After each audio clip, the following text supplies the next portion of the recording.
YouTube, what is going on? Oh, I'm excited for this. I'm excited for this Q&A. How are we all doing, people? Right? How are we all doing? It's been a short while. It's been a short while since I've actually literally set up my DSLR and actually done a video specifically here on YouTube, right? As I said, I haven't gone anywhere. As I said, the past year, I obviously have been less active on YouTube, but I've been a lot more active on the likes of TikTok and Instagram, as I've said in previous videos. As I said, I'm on Instagram every single day, giving you tips and tricks to support you with your health and fitness transformation, which again is linked in the description below. And to be honest as well, like I said, with obviously the gut issues I had last year, there wasn't really too much for me to post, like day in the life and vlogs and all that, because as I said, like I was in a lot of pain and agony and discomfort for, quite some time of last year. And so with that said, like actually just showing you my day of like, hey, like I'm eating chicken and rice today because I didn't know what was going on in my body until we got it resolved.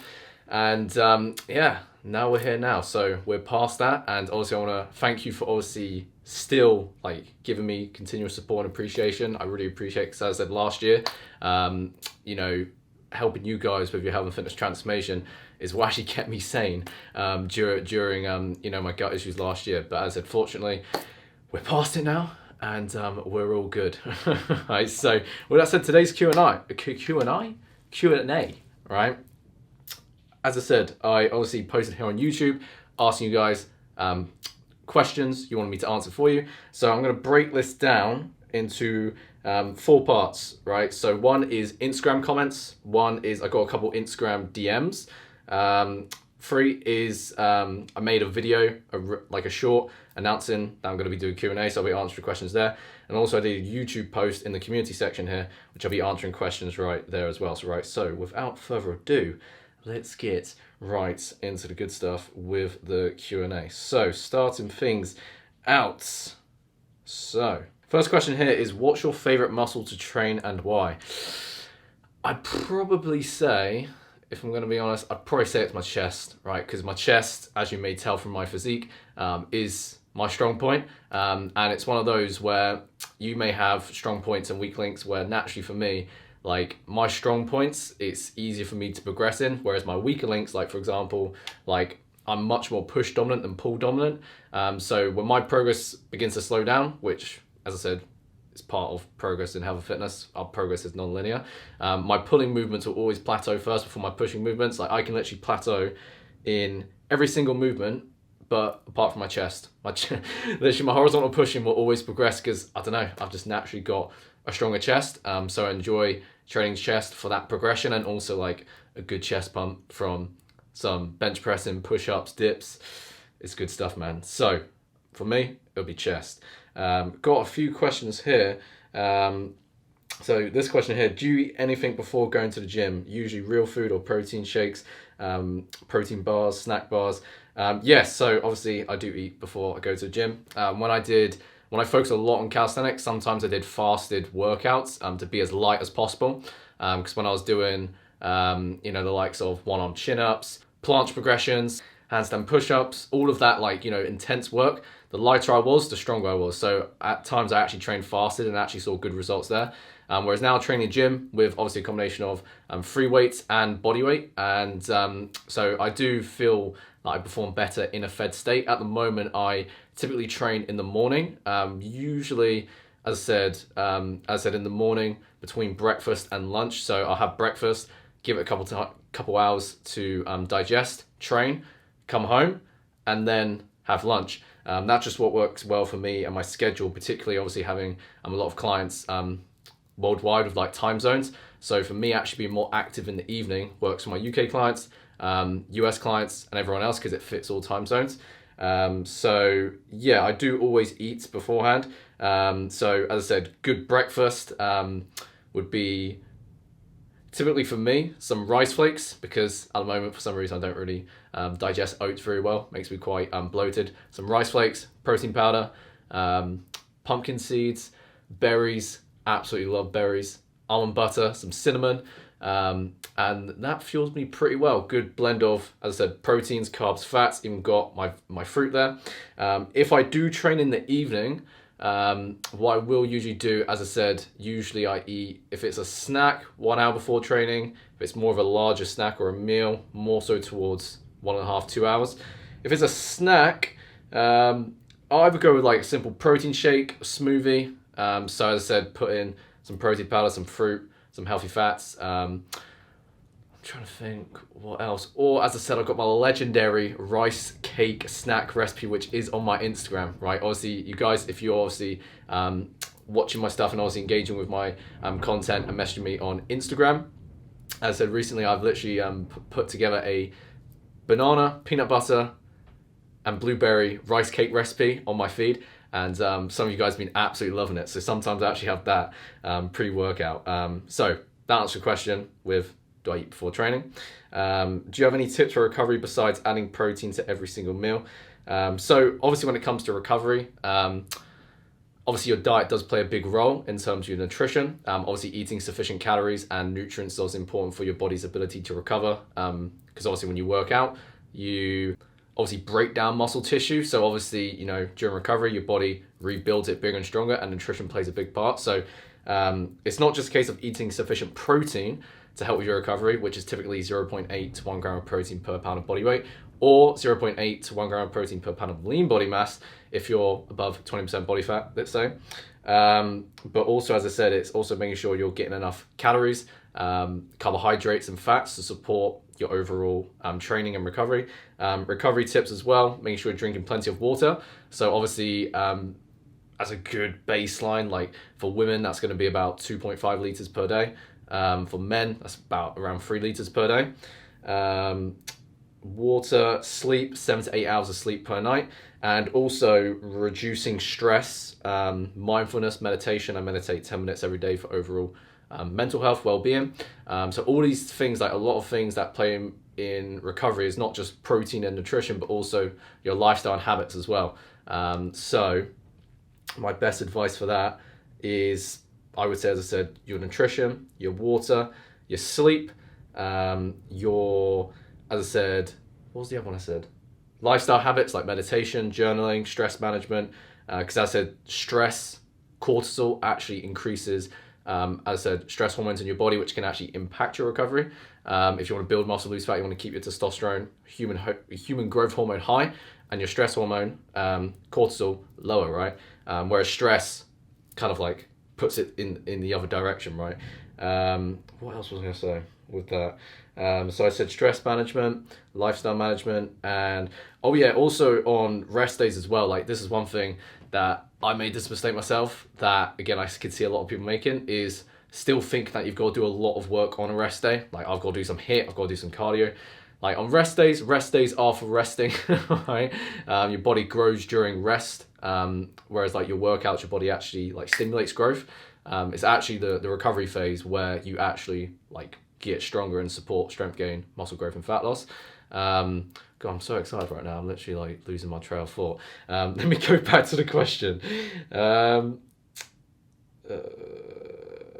So I said about, what was I saying? What was I saying? I was saying about lifestyle habits.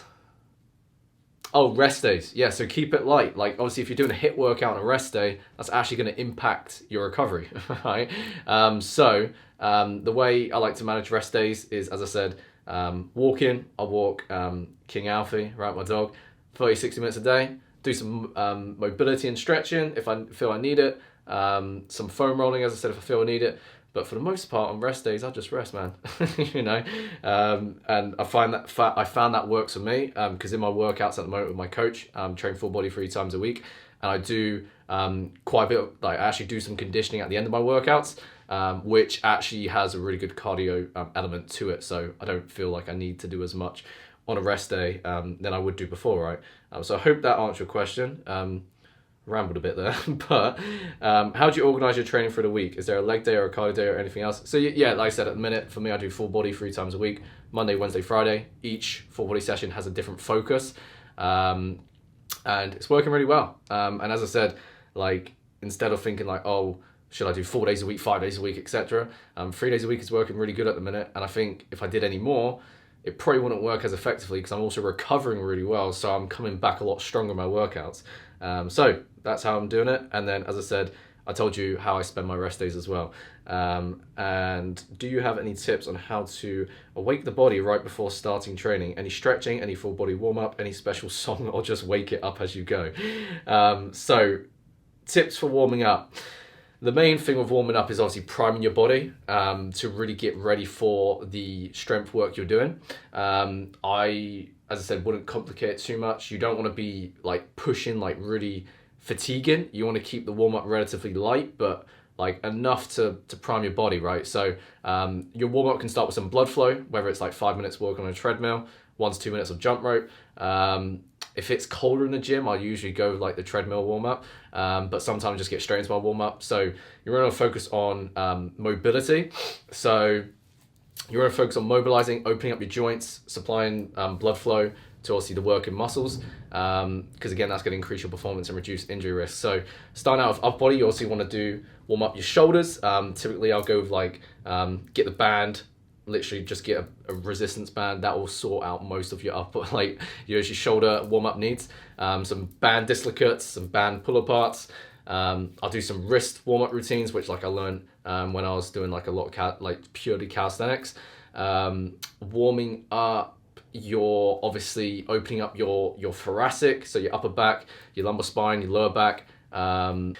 I've actually got a warm-up routine. I've got a couple of warm-up routines on this YouTube channel, so I'll literally put a card up here if you actually want to check it out for a full routine there. So as I said, upper body, shoulders, your wrists, upper back, lower back. Obviously lower body, main area you want to focus on is obviously your hips. So some basic squats, some hip hinges.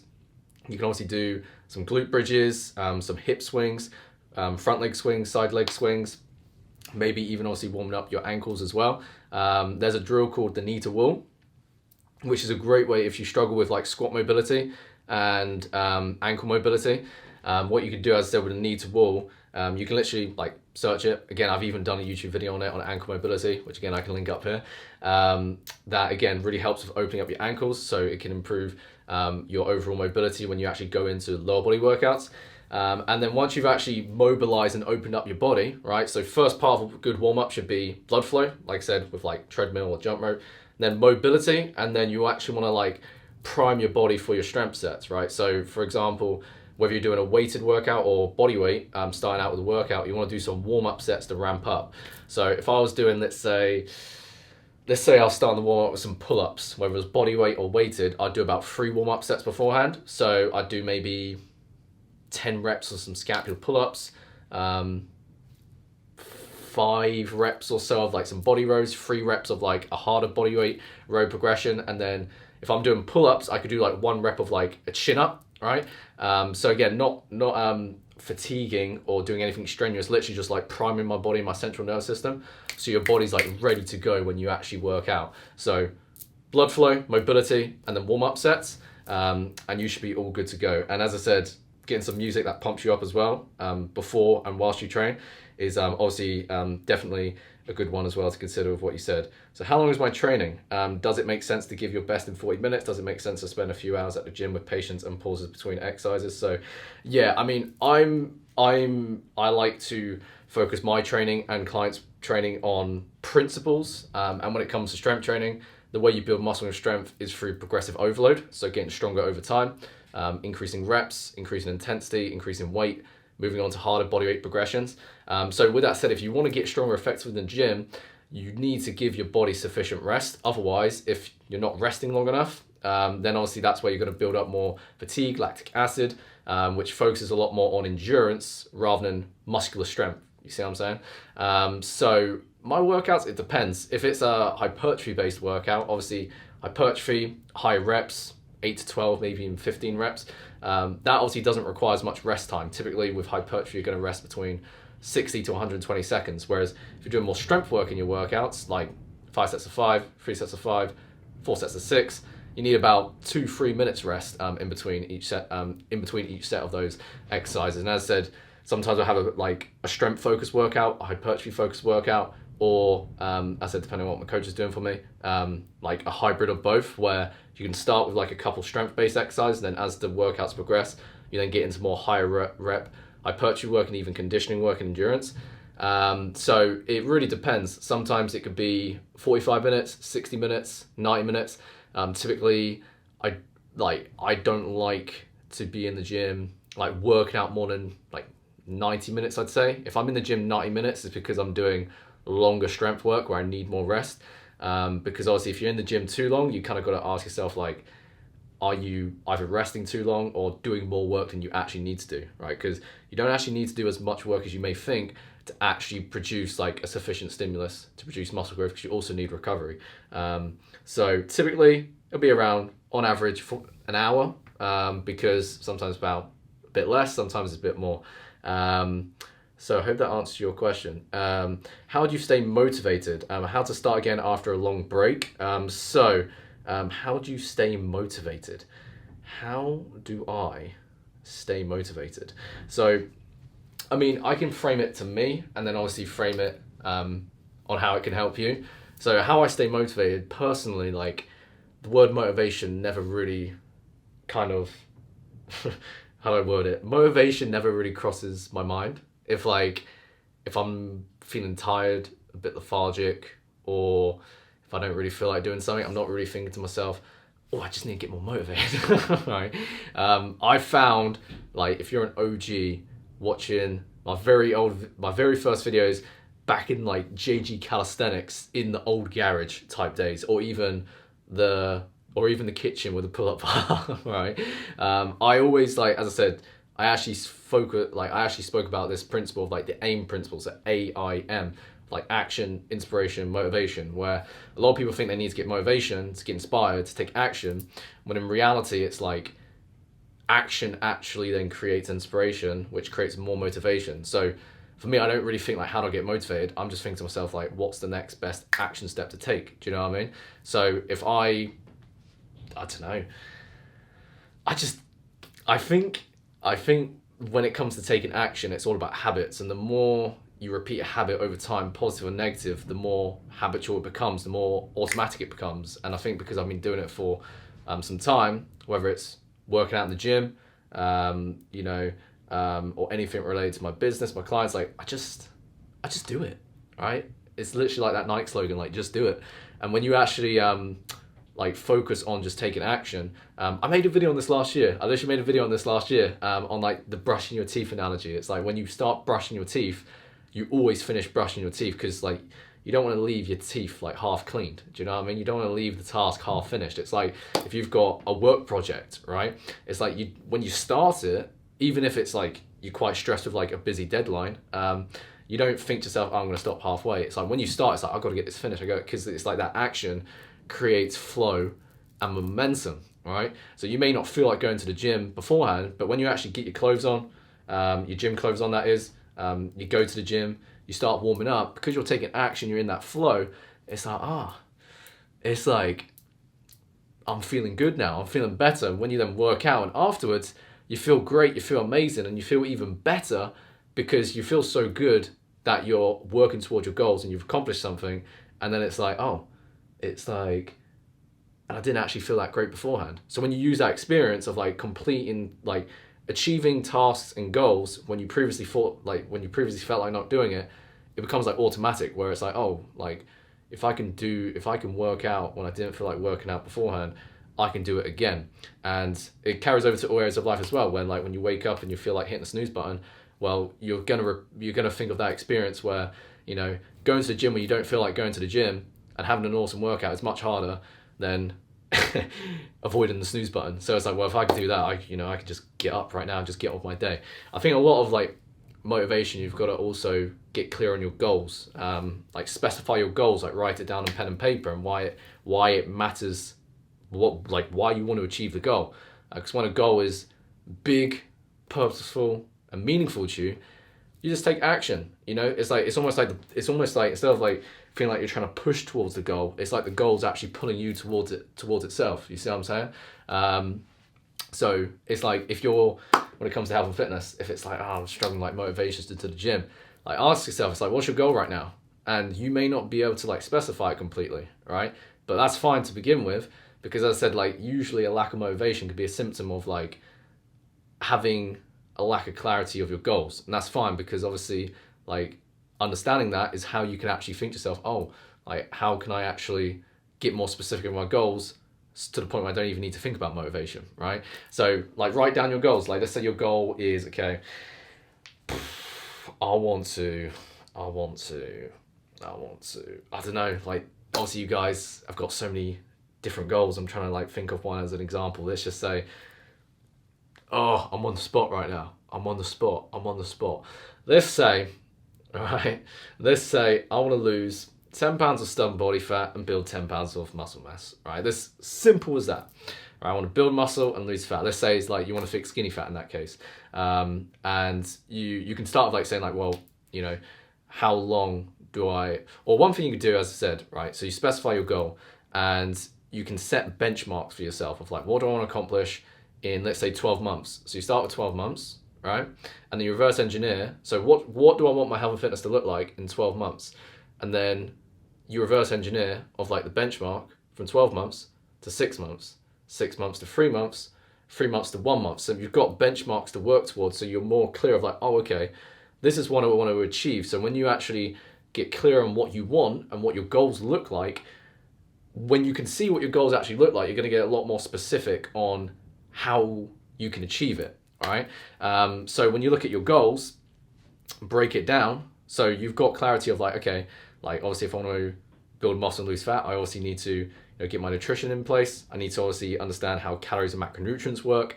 I need to obviously potentially start meal prepping. I also need to, I know if I want to build muscle mass, I've probably got to be working out 3 to 5 times a week. I need to be sleeping 7 to 8 hours a night, need to be staying hydrated. So all these little habits, these simple stuff that again, you already knew subconsciously, you may not have actually considered it beforehand without actually specifying the goal. So when you specify the goal, you then actually start like to realize like, okay, this is what it's going to take to get me there. You see what I'm saying? Or even as I said, if you're unsure or unclear on, how you're going to get that, you can obviously, obviously follow a free program online. You can obviously follow a general program. You can obviously hire a coach. Obviously, all of these resources I obviously provide through my one-on-one coaching and Train with Jake programs, which again, you can check out in the link in the description below. So specifying your goals is obviously the first step. And then obviously, I think the most important one of answering your question of like, how do I stay motivated, is ask yourself like, why do I want to achieve this goal? So you can use this in your health and fitness goals. You can use this in your personal goals. You can use this in your relationship goals. You can use this in your career goals, anywhere, right? So you write down the goal of what you want. So in this case, it's like, I want to lose 10 pounds of body fat and I want to build 10 pounds of muscle mass. And then you ask yourself why, right? So then why do I want to lose 10 pounds of body fat and gain 10 pounds of muscle mass, right?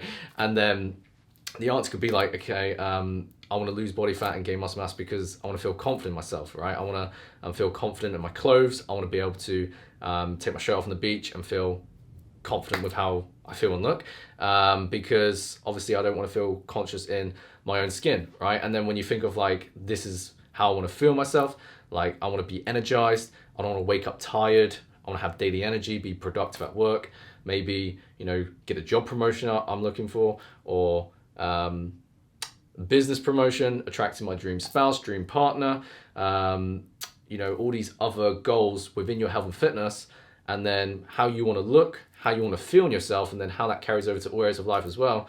You begin to realize that, you say initially you want to build muscle and lose fat, but there's much more to it, right? So literally, when you think of like why you want to achieve the goal and dig deeper and ask yourself why kind of thing, the goal's a lot more meaningful to you. So when it's more meaningful to you, as I said, you feel like the goal's putting you forwards rather than you trying to like push forwards of like really trying. So when you've got that goal that's meaningful to you, you can write it down. Let's you refer to it every day or every week or whatever. And that, as I said, will keep you grounded on track. So I hope that helps answer your question. I know this is obviously like, I wanted to answer this. I read this before recording. I was like, I want to dive into more detail on this one, right? Because usually a lack of motivation comes from lack of clarity. When you get specific on your goals of what you want, how you're going to achieve it, and why you want to achieve it, it's like tunnel vision, tunnel vision, tunnel vision, tunnel vision, all right? And not only do you then begin to focus on what you need to do to accomplish it, but you also begin to realize of like what you may need to avoid or limit, or factors that could get in the way of achieving your goals. So as I said, the more clarity you get on your goals, you won't really need to think so much about motivation, because you're like, I want this goal because of X, Y, Z, and I want to achieve it because it's meaningful to me, and then bang, it's like you don't even really need to think about motivation, right? You don't even need to think about motivation because you're just moving towards it, and you want to achieve the goal no matter what. Like, the more meaningful something is to us, the more we'll do to make it happen. You see what I'm saying? So tying to that as well, how to start again after a long break. This actually ties into the next question of how to avoid injury while building ground strength after years of inactivity. So obviously how to start again after a long break, and then how to avoid injury while building ground strength after years of inactivity. So you want to start off like lighter, more basic, right? And so with that in mind, I'm trying to think how long we've been going on for. I think what we're going to do, I'm going to answer this question.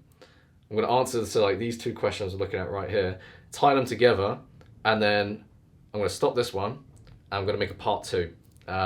So obviously, so this doesn't get too long. So to answer your question, so getting back up, you know, building confidence in the gym or home workouts without injury. The biggest thing you want to consider first is starting off with the basics, starting off lighter. I'd say to begin with, you definitely want to focus on muscular endurance. So more so that, you know, 2 to 3 sets of 10 to 15 reps, resting about, you know, 60 to 90 seconds between each exercise, and focusing on literally just, you know, the basics in itself. Your warm-up, as I said, you can refer back to the warm-up question. I'd say if you've been inactive for a while, the first thing you also want to like really focus on, as well as like the goals of gaining muscle, losing fat, etc., is improving your mobility and flexibility, because you've got more mobility and movement, range of motion in your joints. That's going to make it a lot easier to perform exercise in your workouts as well as day-to-day life.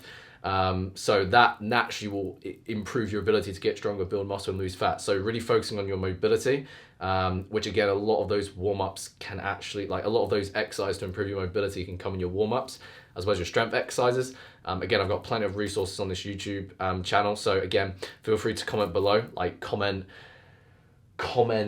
mobility in the comments below, and I'll actually link you to some resources I've got on this YouTube channel, or again in the link description below. Obviously I've got my social links such as my Instagram, my Facebook, so again feel free to literally just like send me a message there, and I'll be happy to literally like, you know, give you advice on that personally. So yeah, obviously getting up your mobility, opening up your joints, and then when it comes to your workouts, if you were in the gym, I'd say gym or home workouts, like, you know, some basic machine work, some basic bodyweight work, and basic dumbbell work to begin with can help you build a good base of strength, because machine work, bodyweight work, and what did I say? Machine work, bodyweight work, and dumbbell work are, typically speaking, like they're great tools of equipment for like bang for your buck, but also they're less technically demanding than a barbell. So there's lower injury risks to it to begin with. So like I said, if we started with machine work, you can obviously focus on let's go ground up, let's go lower body, upper body. So there's leg press, right? Start with basic leg press. You can start with leg extensions, leg curls for your hamstrings, so lying leg curls, the seated leg curl, some basic calf raises, ab work. Obviously there's a lot of like bodyweight ab exercise you can do. I've got plenty of beginner focused ab exercises, which again I can link as a card up here somewhere.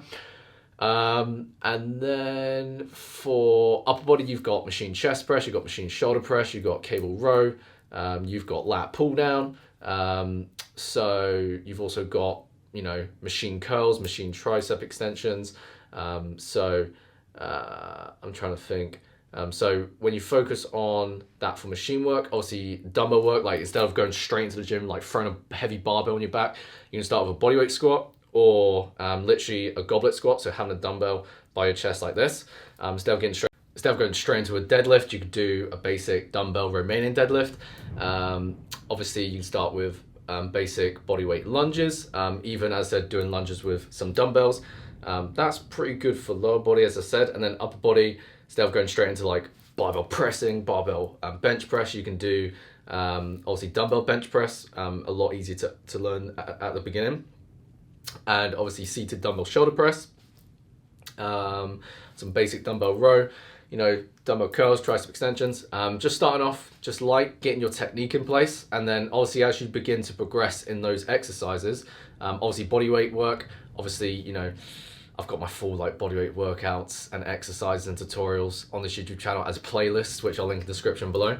And so, as I said, bodyweight work, you've got your basic push-up progressions, pull-up progression, row progressions, core progressions, squats, lunges, all that good stuff, glute bridges.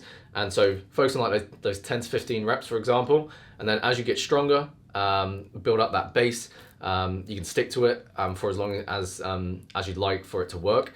And then when you feel more confident, you can progress to more like 8 to 12 reps, and then even if you fancy some 6 to 8 reps, and then eventually progressing onto barbell work, 5x5s. I think generally speaking, for most people who want to build muscle and lose fat, focusing mainly on like that 8 to 12 rep range is going to give you your best bang for your buck anyway.